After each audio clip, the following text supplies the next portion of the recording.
आज जो प्रॉब्लम चालू करने वाले हैं, जैसे अब तक हम लोग लॉस ऑफ स्टॉक तक का कंसिडर किया था, आज हम लोग हाँ लॉस ऑफ प्रॉफिट से रिलेटेड कुछ प्रॉब्लम कंसिडर करेंगे। ठीक है ना। अभी लॉस ऑफ प्रॉफिट में क्या होता है, जैसे देखो, जैसे अगर मान के चलते कि किसी के कंपनी में आग लग गई, तो वो आग लगने के बाद में उसको लॉस होता है, तो डेफिनेटली उसका स्टॉक तो जल जाता है, वो तो ठीक है कि स्टॉक जल जाता है, इंश्योरेंस कंपनी उस पर एग्री करती है।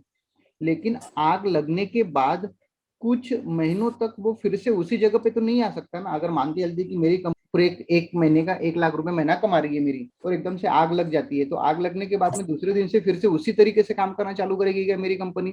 तो डेफिनेटली नॉट।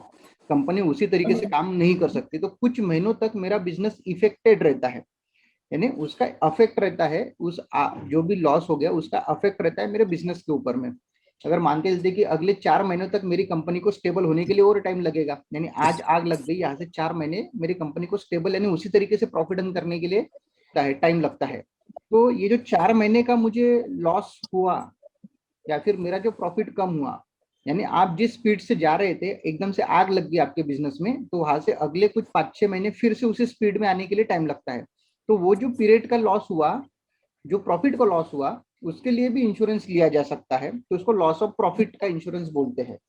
वर्ड्स याद रखने पड़ते हैं, जैसे होता है इंडिमनिटी पीरियड। इंडिमनिटी पीरियड का मतलब क्या, कि जब से आग लग गई वहां से लेके इफेक्ट, उसका इफेक्ट जब तक रहेगा, अगले 5 महीने 4 महीने जो भी रहता है, क्वेश्चन में दिया रहता है इंडिमनिटी पीरियड क्या है करके। ठीक है, तो वो वाला हाँ इंडिमनिटी पीरियड होता है। बाकी तो हमको अभी ग्रॉस प्रॉफिट तो हम लोग कैलकुलेट करना चालू कर ही गए हैं। इसमें कुछ और वर्ड्स होते हैं जिसको हम लोग शॉर्ट सेल्स बोलते हैं। शॉर्ट सेल्स यानी क्या होता है, जैसे कि एग्जांपल ले कि मान के चलते हैं कि आग लगने के 1 महीने पहले आपका सेल 30 लाख रुपए था, और आग लगने के बाद नेक्स्ट मंथ में आपका सेल हार्डली 10 लाख रुपए ही है, तो 20 लाख रुपए जो रहेगा वो कम हो गया, उसको हम लोग शॉर्ट सेल बोलते हैं। वो अलग अलग तरीके से कैलकुलेट किया जाता है। तो जैसे जैसे प्रॉब्लम्स को हम लोग कवर करेंगे वैसे वैसे मैं आपको बताता हूँ। ठीक है, तो let's yes start with our first problem. हाँ एकदम छोटा सा सॉल्यूशन है इसका, हार्डली 2 मिनट में हो जाता है ये प्रॉब्लम। तो देखो क्वेश्चन क्या है कि calculate the gross profit from the following. ठीक है, तो इसमें gross profit from the following यहाँ पे बोला है, तो we know the gross profit as there. ठीक है, 30,000 30,000 ग्रॉस प्रॉफिट है, but it is as per trading profit and loss account.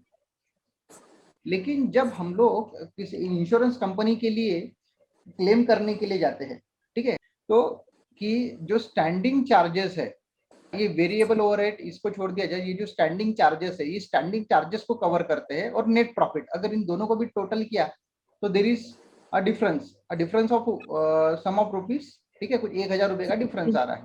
Standing charges में भी जो इंश्योर स्टैंडिंग चार्जेस है, स्टैंडिंग चार्जेस का मतलब क्या होगा, जैसे ऐसे एक्सपेंसेस जो इवन आग लगने के बाद भी आपके खर्चे होने ही होने हैं। जैसे कि एग्जांपल लेते हैं, आपके कंपनी में आग लग गई, तो आप जब नेक्स्ट मंथ में रॉ मटेरियल खरीदोगे तो कम ही खरीदोगे, लेबर को जो वेजेस दोगे तो वो भी कम ही दोगे।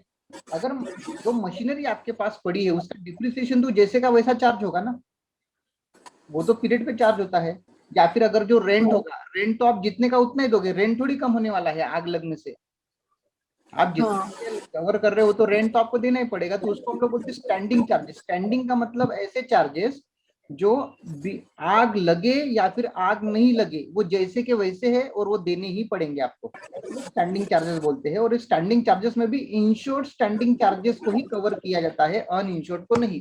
So now they said calculate the gross profit. So when we are going to calculate gross profit for a insurance claim, then a solution will be gross profit is equals to net profit plus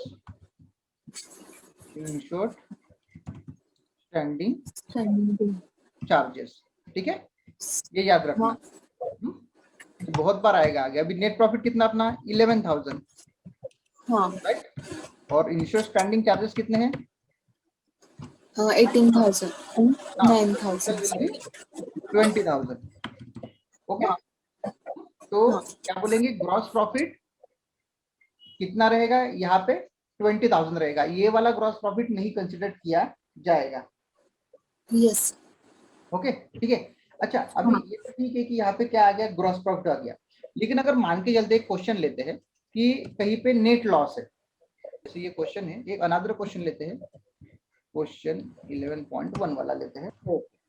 so this is another question. अभी क्या है इसमें कि इसमें आ गया net loss, ठीक हाँ। है, and he said calculate gross profit for claim, ठीक है, ये वाला क्वेश्चन है कि आपको ग्रॉस प्रॉफिट कैलकुलेट करना है। Okay, instead you have a gross profit of ₹50,000, 50,000 gross profit है, लेकिन फिर भी हाँ। आपके इसमें क्या आ गया, नेट लॉस आ गया, और in that case ensure standing charges is 67,000। जैसे मैंने ऊपर का बताया सॉल्यूशन, वैसा ही आएगा यहाँ पे कि ग्रॉस प्रॉफिट क्या है, net profit plus gross profit, ensure standing ensure standing charges. Charges, ठीक है। तो यहाँ पे नेट प्रॉफिट कितना है, ये लॉस में है। हाँ। जैसे इसको अगर मैं लेता हूँ यहाँ पे हाँ।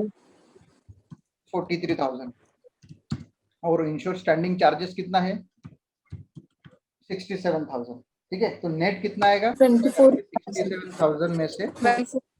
43,000 जाएगा, तो देर इज 24,000, ये आंसर आएगा अपना कि ग्रॉस प्रॉफिट इस हिसाब से कितना रहेगा 24,000।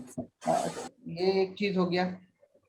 तो ये हो गए दो क्वेश्चन कि when there is an profit in your account, तो ग्रॉस प्रॉफिट में हम लोग ऐड होता है, ठीक है। जब लॉस इन योर अकाउंट रहता है तो क्या होगा कि आप उसको नेट इंश्योर्ड स्टैंडिंग चार्जेस के साथ में नेट ऑफ करते हो, and that 24,000 is your answer.